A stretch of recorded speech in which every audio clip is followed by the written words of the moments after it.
নমস্কার বন্ধুরা, হেসেল বনলক্ষ্মীতে আপনাদের সকলকে স্বাগত। আজ আমি বানাবো লাউয়ের হালুয়া।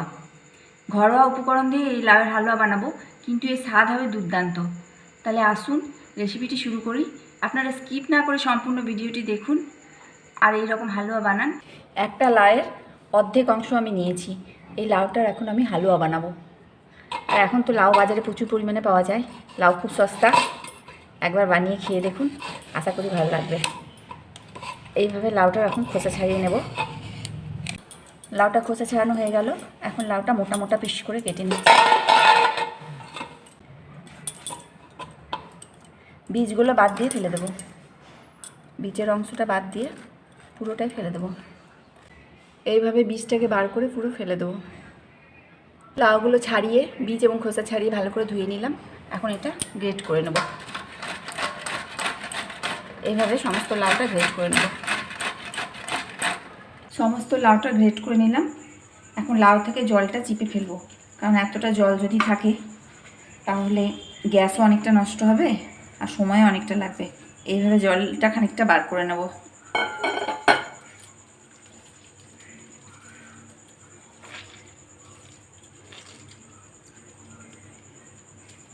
এইভাবে জলটা চিপে শুধু লাউটা নিয়ে নেব।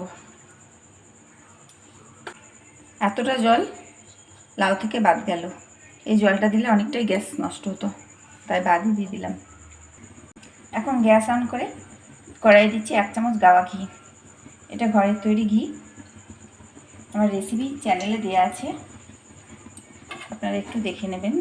ঘিটা গরম হয়ে গেলে এই জল ছেঁকে নেওয়া লাউটা এর মধ্যে দিয়ে দিচ্ছি। খুব বেশি গরম করার দরকার নেই ঘিটা।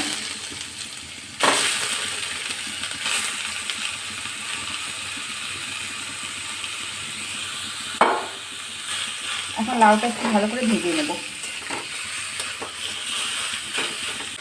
এই গ্রেট করা লাউটা কিন্তু খুব ভালো করে ভেজে নিতে হবে, কিন্তু লাউয়ের একটা গন্ধ থেকে যাবে। ভালো করে না ভাজা হলে গন্ধটা থেকেই যাবে। আর এটা খুব সহজেই হয়ে যায়, আর বেশি উপকরণ লাগে না। এখানে কোনো খোয়া ক্ষীর ব্যবহার করবো না বা কোনো মিল্ক পাউডারও ইউজ করবো না। খুব চটপট হয়ে যায় আর খাওয়াও খুব উপকার। লাউটা খুব ভালোভাবে ভেজে নিলাম, আর এটা ভাজতে মোটামুটি 6 থেকে 7 মিনিট সময় লাগলো। এখন এর মধ্যে দেবো 1 কাপ মতো গরম দুধ। দুধটা কিন্তু পুরো গরম হতে হবে, নইলে ফেটে যেতে পারে। দুধটা দিয়ে একটু লাউটা সেদ্ধ করে নেব। এখন ঢাকা দিয়ে 2 থেকে 3 মিনিট সিম আঁচে সিদ্ধ করতে দেবো। 3 মিনিট রেখেছিলাম, এখন খুলে দেখি। মাঝে মাঝে দেখে নিতে হবে খুলে, নইলে তলায় ধরে গেলে আবার গন্ধ ছাড়বে। লাউটা সেদ্ধ হয়ে গেছে। এখন এর মধ্যে দিয়ে দিচ্ছি চিনি। 100 গ্রাম মতো চিনি দিয়ে দিলাম। চিনি থেকে আরেকটু রস বেরোবে। চিনি দেওয়াতে লাউটা একটু পাতলা হয়ে গেল, রসটা বেরোলো বলে। এখন এর মধ্যে দিচ্ছি কাজু আর কিশমিশ। এখন ওই চিনির রসটা সমানে মাখতে হবে ফুটিয়ে।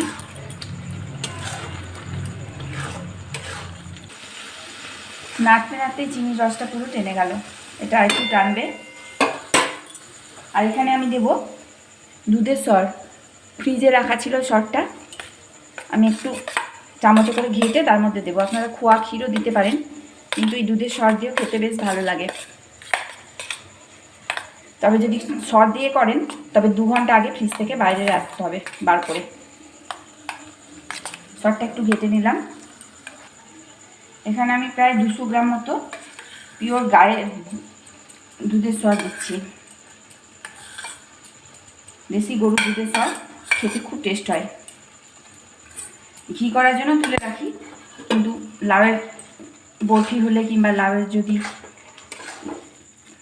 হালুয়া হয় তাহলে দিলেও খেতে বেশ ভালো লাগে।